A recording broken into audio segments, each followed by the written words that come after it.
Everyone, आज हम देखेंगे डीएलएड फर्स्ट सेमेस्टर के बाल विकास के प्रीवियस ईयर 2024 के। तो अगर आपने मेरे यूट्यूब चैनल को सब्सक्राइब नहीं किया है तो सबसे पहले यूट्यूब चैनल को सब्सक्राइब करिए और साथ में लाइक का बटन भी दबा दीजिए। तो चलिए वीडियो को देरी ना करते हुए शुरू करते हैं। अगर आप प्रीवियस ईयर लगा के चले जाते हैं तो मेरा दावा है कि 10 से 15 क्वेश्चन हर साल रिपीट होता है। मेरा खुद का अनुभव है, मेरा सिलेबस कंप्लीट नहीं था और मैंने प्रीवियस जो 2016 से लेकर 2024 तक लगाई थी, जो कि अगर आप प्रीवियस से लगा लेते हैं तो पूरा प्रश्न आपको कन्फर्म रहेगा, जो जिस पे पूछता है वही आता है। ठीक है, प्रीवियस ईयर बहुत रिपीट होता है क्योंकि हम प्रीवियस ईयर से दिए हैं, ज़्यादातर सिलेबस हम पूरा नहीं कर पाए थे। तो आप भी प्रीवियस ईयर लगाइए और डीएलएड में 85% तो कम से कम आ ही जाएगा। ठीक है, तो चलिए पहला क्वेश्चन देखते हैं। सीएटी व्यक्तित्व परीक्षण का निर्माण किसने किया था? तो बता रहे हैं, देखिए हरमन रोसक ने, दूसरा मार्गन ए मुरे ने, तीसरा थ्रस्टर ने और चौथा बैकमैन ने। तो इसका करेक्ट आंसर हो जाएगा मार्गन ए मुरे ने। ठीक है, चलिए नेक्स्ट क्वेश्चन देखते हैं। केंद्रीय प्रवृत्ति का मापक नहीं है। पहला मध्यमान, दूसरा मध्यांक, तीसरा बहुलक और चौथा प्रसार। तो इसका करेक्ट आंसर हो जाएगा 4 वाला प्रसार। ये तीनों है लेकिन प्रसार नहीं है। तो चलिए नेक्स्ट देखते हैं, थर्ड क्वेश्चन।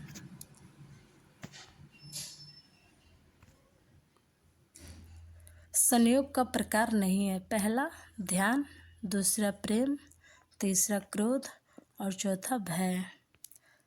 ठीक है, तो इसका करेक्ट आंसर हो जाएगा ऑप्शन नंबर 1। ठीक है, ध्यान। ये तीनों है, प्रेम भी है, क्रोध भी है और भय भी है, लेकिन ध्यान नहीं है। चलिए 4 देखते हैं क्वेश्चन क्या कह रहा है। कोहलर ने अपने सीखने के सिद्धांत के प्रतिपादन किसके ऊपर प्रयोग किया था? ठीक है, पहला वनमानुष पे, दूसरा कुत्ता पे, तीसरा मनुष्य पे और चौथा बिल्ली पे। तो इसका करेक्ट आंसर हो जाएगा वनमानुष पे। कुत्ता पे पावलोव ने किया था। ठीक है, बिल्ली पे थॉर्नडाइक ने किया था और वनमानुष पे कोहलर ने किया था। चलिए नेक्स्ट क्वेश्चन देखते हैं।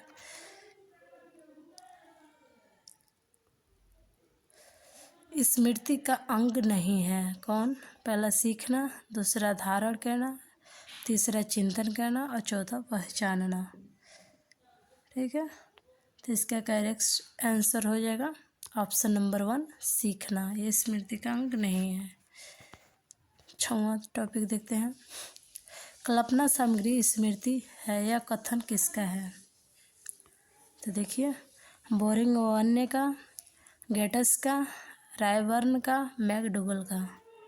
इसका करेक्ट आंसर हो जाएगा बोरिंग व अन्य का है। ठीक है, नेक्स्ट देखते हैं 7वां क्या कह रहा है। किसी परिस्थिति में ज्ञान प्रशिक्षण व अन्य दूसरे परिस्थिति में उपयोग करना ही कहलाता है। क्या कहलाता है देखते हैं। सीखने का एकाग्र, सीखने की प्रेरणा, ठीक है, सीखने की रुचि, सीखने का हस्तांतरण। तो इसका करेक्ट आंसर हो जाएगा सीखने के हस्तांतरण। देखते हैं 8वां क्वेश्चन क्या कर रहा है। बहुलक के लिए संकेताक्षर का प्रयोग होता है। तो इसका करेक्ट आंसर हो जाएगा ऑप्शन नंबर 3 जेड। ठीक है, देखते हैं 9वां क्वेश्चन क्या करें। धारण का संबंध निम्न में से किससे है? पहला रुचि से, दूसरा ध्यान से, तीसरा विकास से और चौथा स्मृति से। तो इसका करेक्ट आंसर हो जाएगा ऑप्शन नंबर 4 स्मृति से। ठीक है, बढ़ते हैं नेक्स्ट क्वेश्चन पे। निम्नलिखित में से गेस्टलवादी सिद्धांत है कौन कौन है? प्रयास एवं त्रुटि का सिद्धांत, अंतर्दृष्टि का सिद्धांत, संबंध प्रतिक्रिया का सिद्धांत, क्रिया प्रस्तुत का सिद्धांत। तो इसका करेक्ट आंसर हो जाएगा अंतर्दृष्टि का सिद्धांत। ठीक है, देखते हैं नेक्स्ट टॉपिक। प्रेरणा का तात्पर्य सजीव प्रयास है, यह कथन किसका है? ठीक है, तो देखते हैं देखते हैं क्या कह रहा है। पहला गुड का, दूसरा लावेल का, तीसरा एवरिल का और चौथा वुडवर्थ का। तो इसका करेक्ट आंसर हो जाएगा एवरिल का। ठीक है, नेक्स्ट देखते हैं। सामान्यीकरण का सिद्धांत का प्रतिपादक कौन है? पहला थर्नडाइक, दूसरा C.H. जड़ ने, थर्ड स्किनर और चौथा गेटस व अन्य ने। तो इसका करेक्ट आंसर हो जाएगा ऑप्शन नंबर 2। देखते हैं C.H. जड़ ने।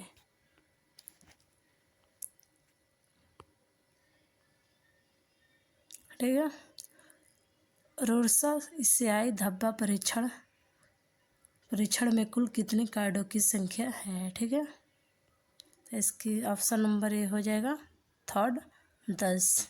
ठीक है, देखते हैं नेक्स्ट टॉपिक। व्यक्तित्व परीक्षण की आत्मनिष्ठ विधि है कौन कौन सा? समाज मिति विधि, दूसरा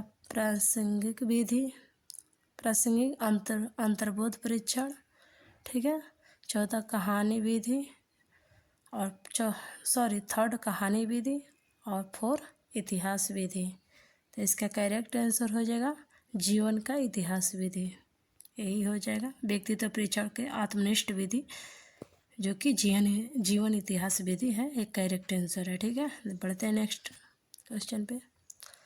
जो प्रेरक सीखे जाते हैं उसे कहते हैं क्या? जन्मजात प्रेरक, दूसरा अर्जित प्रेरक, तीसरा मनोवैज्ञानिक प्रेरक और चौथा सामाजिक प्रेरक।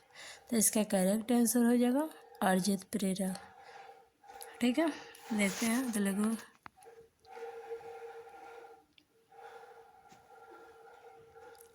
सीएटी देखते हैं। सीएटी परीक्षण किस आयु के बच्चों को व्यक्तित्व मूल्यांकन करने के हेतु प्रयुक्त किया जाता है? तो इसका करेक्ट आंसर हो जाएगा 3 से 11 वर्ष बच्चों के लिए। ठीक है, इसका करेक्ट 3 से 11 वर्ष बच्चों के लिए सीएटी परीक्षण किया जाता है। अब 17वां देखते हैं क्वेश्चन क्या है। शारीरिक विकास को प्रभावित करने वाले प्रमुख 4 कारक बताएं। तो देखिए, पहला हो जाएगा वंशानुक्रमक हो जाएगा वंशानुक्रमक। ठीक है, वंशानुक्रमक। दूसरा वातावरण। ठीक है, वातावरण हो जाएगा। स्वास्थ्य हो जाएगा। और एक तीनों आप 2 पूछ रहा है क्या? शारीरिक विकास 4 पूछ रहा है, तो आप 3 बता दें। एक और, जैसे समाज में आप रहते हैं तो क्या क्या प्रभाव पड़ता है आपके शारीरिक, ऐसे जोड़ के आप लिख सकते हैं। चलिए 18वां क्वेश्चन देखते हैं। जीन पियाजे के संज्ञानात्मक विकास के सिद्धांत के 4 अवस्था का नाम लिखिए। पहला संवेदीगामक अवस्था,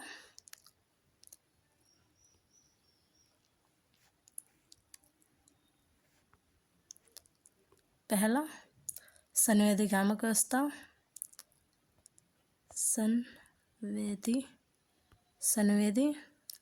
अवस्था, गामक अवस्था,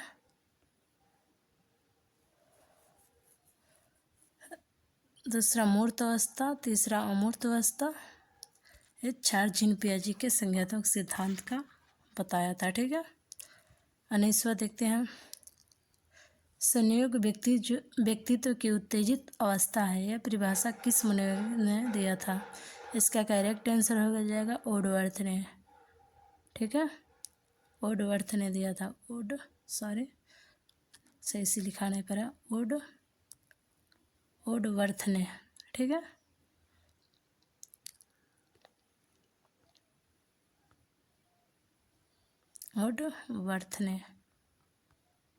वुडवर्थ ने दिया था। ठीक है, इसका करेक्ट आंसर हो जाएगा बुद्धिलब्धि निकालने का सूत्र।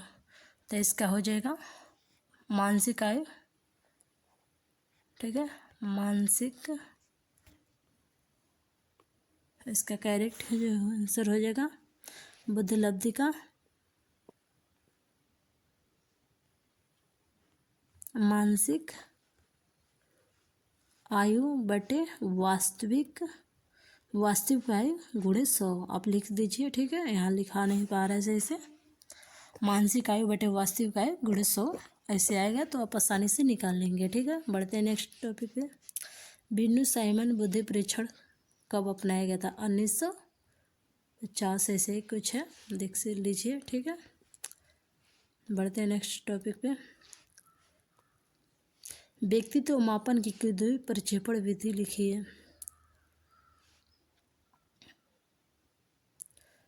पहला करके सीखना, दूसरा पहला करके सीखना, दूसरा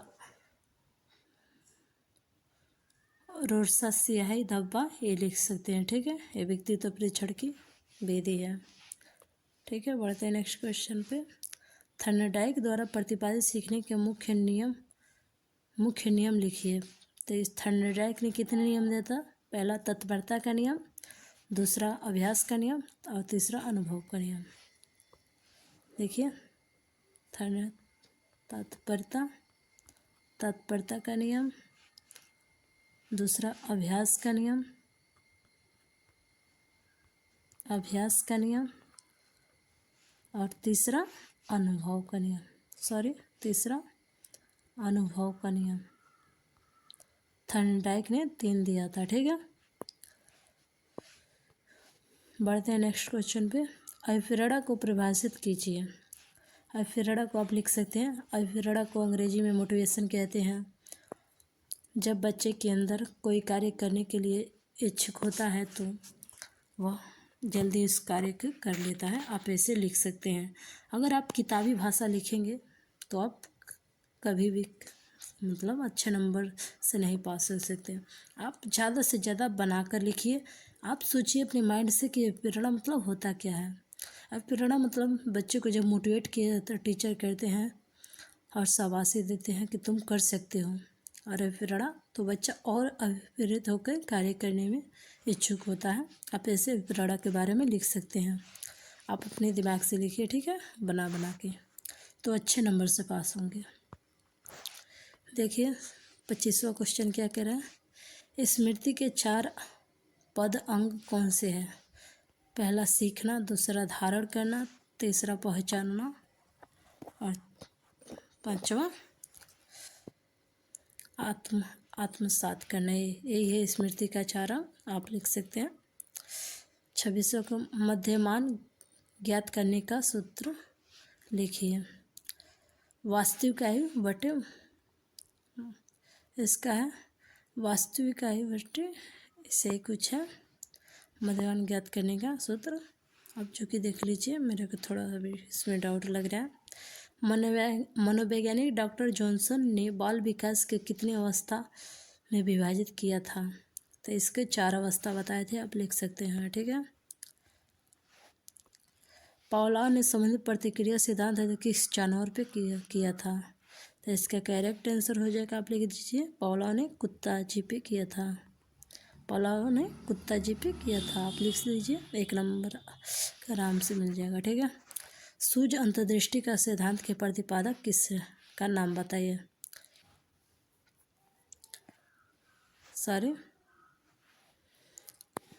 सूझ का, इसका करेक्ट आंसर हो जाएगा कोहलर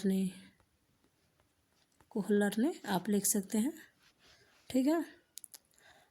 आल्पोर्ट के अनुसार व्यक्तित्व की परिभाषा, तो आप लिख सकते हैं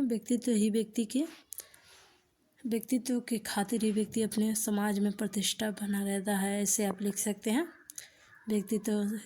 अगर व्यक्ति के व्यक्तित्व अच्छा नहीं रहेगा तो समाज में अच्छी प्रतिष्ठा प्राप्त नहीं कर सकता, ऐसे आप बना के लिख सकते हैं। देखते हैं नेक्स्ट। स्मृति का अनाभ्यास का सिद्धांत क्या है? मतलब स्मृति का अनाभ्यास, स्मृति आप किस तरह से आपका माइंड में जो आप किस तरह से याद करते हैं, किस तरह से आप उसको अपने आत्मसात करते हैं। तो वही है अनायास का सिद्धांत लिख दीजिए यहाँ पे, ठीक है। बढ़ते हैं नेक्स्ट क्वेश्चन पे। सीखने का पठार का क्या कारण है, इन्हें दूर करने के उपाय बताएं। आप इसमें जोड़ के लिख सकते हैं, ठीक है। आप बना के जितना ही लिखेंगे उतना ही आपको नंबर मिलेगा, ठीक है। बाल विकास की किशोरावस्था की आयु की विशेषता लिखिए। तो किशोरावस्था आप लिख सकते हैं आत्मसम्मान की अवस्था, आत्मसम्मान की अवस्था, आंधी तूफान की अवस्था आप लिख सकते हैं, ठीक है। इसमें आंधी तूफान की अवस्था, उलझन की अवस्था, किशोरावस्था मतलब यही ना होता है, माता पिता के विरोध करने की अवस्था, ये किशोरावस्था ही होता है। आप ऐसे लिख सकते हैं, ठीक है। 2-4 विशेषता आराम से आप लिख सकते हैं। बुद्धि परीक्षण किसे कहते हैं, कितने प्रकार के होते हैं। तो बुद्धि परीक्षण आप लिख सकते हैं व्यक्ति अपनी बुद्धि से ही अपने अस्तित्व या बातचीत करने में समाज में लायक बनता है। आप ऐसे लिख सकते हैं बुद्धि अगर व्यक्ति के अंदर नहीं रहता है तो सही से बात नहीं कर सकता। और बुद्धि कब आएगा, जब बच्चा शिक्षित रहेगा तभी जाके उसके अंदर बुद्धि आएगा, जो कि बात करने में सक्षम होगा, किसी से बात कर लेगा। आप ऐसे बना कर लिखिएगा ना, तो आप 2 लाइन के बदले आप 10 लाइन लिख सकते हैं अगर आप अपने मन से लिखेंगे, ठीक है। देखिए 35वां क्वेश्चन देखते हैं। अधिगम की प्रभावशाली विधि में से किसी दो का वर्णन कीजिए। अधिगम मतलब अधिगम का अर्थ होता है सीखना या सिखाना, ठीक है। तो एक परिस्थिति में सीखी गई मतलब ये तो अधिगम का अर्थ होता है सीखना, बच्चों को ज्ञान देना या सिखाना, आप इसे लिख सकते हैं। 36वां देखते हैं। अच्छी स्मृति की विशेषता कौन कौन सी होती है। तो आप आराम से लिखते हैं स्मृति, अच्छी स्मृति की विशेषता आप लिख सकते हैं। सीखने सिखाने का हस्तांतरण का महत्व स्पष्ट कीजिए। आप लिखते एक परिस्थिति में सीखी गई ज्ञान, 37वां देख रहे हैं। एक परिस्थिति में सीखी गई ज्ञान दूसरे परिस्थिति में प्रयोग करना ही अधिगम हस्तांतरण कहलाता है, ठीक है। 38वां क्वेश्चन देखते हैं। उभयमुखी व्यक्तित्व से आप क्या तात्पर्य है। तो आप ये भी लिख सकते हैं, ठीक है, बना के। समांतर मध्य को उदाहरण सहित परिभाषित करें, ये भी लिख सकते हैं, ठीक है। अवधान केंद्रित करने के कोई 4 उपाय बताएं।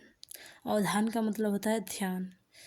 अवधान और ध्यान एक ही सिक्के के 2 पहलू हैं। अवधान का अगर आप अपने ध्यान पे केंद्रित नहीं कर पाते तो आप जीवन में आगे नहीं बढ़ सकते हैं, ठीक है। सबसे पहले आप अपने ध्यान पे केंद्रित करिए, उसके 4 उपाय आप आसानी से जोड़ के लिख सकते हैं, ठीक है। तो देखिए बस ये क्वेश्चन था। मिलते हैं एक नेक्स्ट वीडियो में, तब तक के लिए जय हिंद।